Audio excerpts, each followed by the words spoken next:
Hello everyone, मैं कमलेश और आप देख रहे हैं कमलेश सोनी लाइफ एक्सपीरियंस में। आप सब लोगों का स्वागत है। जय श्री राम।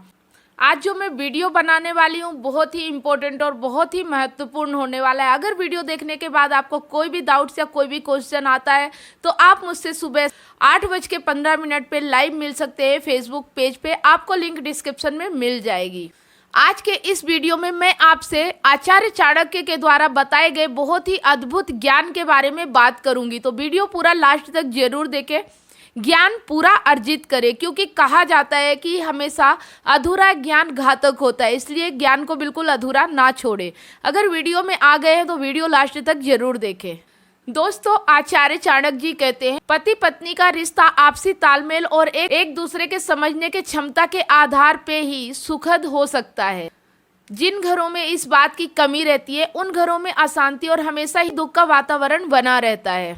जब अशांति और मानसिक तनाव बढ़ता है तब पति और पत्नी एक दूसरे के दुश्मन बन जाते हैं। आचार्य चाणक्य जी ने पति पत्नी के लिए एक नीति में बताया है कि कब पत्नी के लिए पति उसका सबसे बड़ा शत्रु बन जाता है। आचार्य चाणक्य जी बताते हैं यदि कोई स्त्री चरित्रहीन है या अधार्मिक कर्म करने वाली, दूसरों के प्रति आकर्षित होने वाली है, तब उसका पति उसके लिए सबसे बड़ा शत्रु बन जाता है। अधार्मिक कर्म करने वाली स्त्री को जब उसका पति उसे गलत काम करने से रोकता है तब वह उस पति को सबसे बड़ा शत्रु समझने लगती है। यदि पति और पत्नी दोनों में से कोई भी एक बुरे कर्मों से ग्रसित है तो दूसरे को भी इसके परिणाम झेलने पड़ते हैं। पत्नी की गलती की सजा पति को भुगतनी पड़ती है और पति की गलतियों की सजा पत्नी को भुगतनी पड़ती है। इसी वजह से पति और पत्नी दोनों को समझदारी के साथ वैवाहिक जीवन व्यतीत करना चाहिए। आचार्य चाणक्य बताते हैं बहुत लोभी यानी लालची व्यक्ति का पूरा मोह उसके धन में ही अटका रहता है। ऐसे लोग अपनी जान से भी ज्यादा स्नेह अपने धन से रखते हैं। यदि इन लोगों के घर में कोई धन मांगने वाला आ जाए तो ये याचक को किसी शत्रु के समान ही समझते हैं।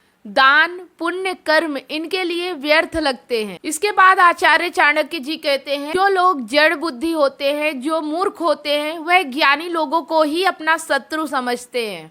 मूर्ख व्यक्ति के सामने अगर कोई ज्ञान की बात करता है तो वह उस ज्ञानी व्यक्ति को ऐसे समझते हैं जैसे उनके सामने कोई बहुत बड़ा शत्रु खड़ा हो। मूर्ख व्यक्ति को ज्ञान की बातें चुभती है क्योंकि वह इन बातों पर अमल नहीं कर सकता है, इसलिए वह ज्ञान की बातें करने वाले व्यक्ति को शत्रु समझता है और उसकी सारी बातें उसे चुभती है। मूर्ख का स्वभाव ही उसे ज्ञान से दूर रखता है। दोस्तों, इसके बाद आचार्य चाणक्य जी बताते हैं कि चोर हमेशा अपना काम अंधकार में ही करता है क्योंकि उसे अंधकार में कोई पहचान नहीं सकता है और चोर के लिए चंद्रमा शत्रु के समान दिखाई देता है क्योंकि चंद्रमा की चांदनी से अंधकार दूर हो जाता है, जिसकी वजह से चोर अपना काम आसानी से नहीं कर सकता। तो जिस व्यक्ति के काम में जो चीज बाधा डालती है वो उसकी शत्रु होती है, चाहे वह अच्छी ही क्यों ना हो। आचार्य चाणक्य जी ने आगे बताया है कि प्राप्त धन, भोजन और अपनी स्त्री में ही संतोष करना चाहिए, लेकिन ज्ञान अर्जन करने में, तप करने में और दान करने में कभी भी संतोष नहीं करना चाहिए। हमेशा इन्हें आगे बढ़ाते रहना चाहिए।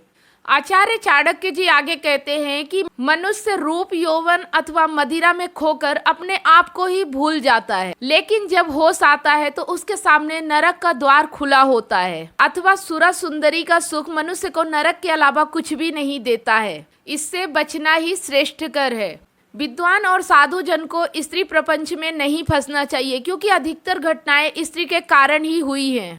आगे आचार्य चाणक्य जी बताते हैं अग्नि, जल, मूर्ख, सर्प और राजा, इनसे निकटता खतरनाक होती है।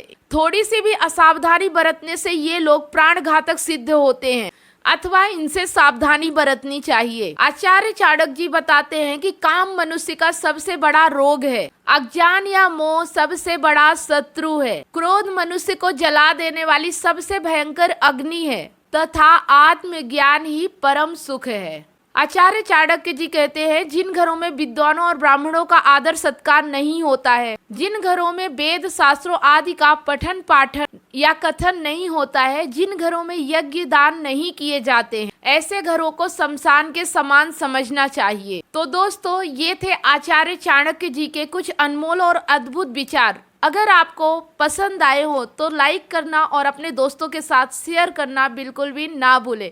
अगर वीडियो के माध्यम से आप पहली बार मेरे यूट्यूब चैनल पे आए तो चैनल को सब्सक्राइब करें, साथ में बेल आइकन प्रेस करें ताकि जो भी वीडियो मैं अपलोड करूं उसका नोटिफिकेशन आपको सबसे पहले मिले। अगर ये वीडियो आप फेसबुक पेज पे देख रहे हैं तो पेज को फॉलो करें, स्टार देके हमें सपोर्ट जरूर करें। फिर मिलते हैं नेक्स्ट नई जानकारी के साथ, तब तक आप सब लोगों को जय श्री राम।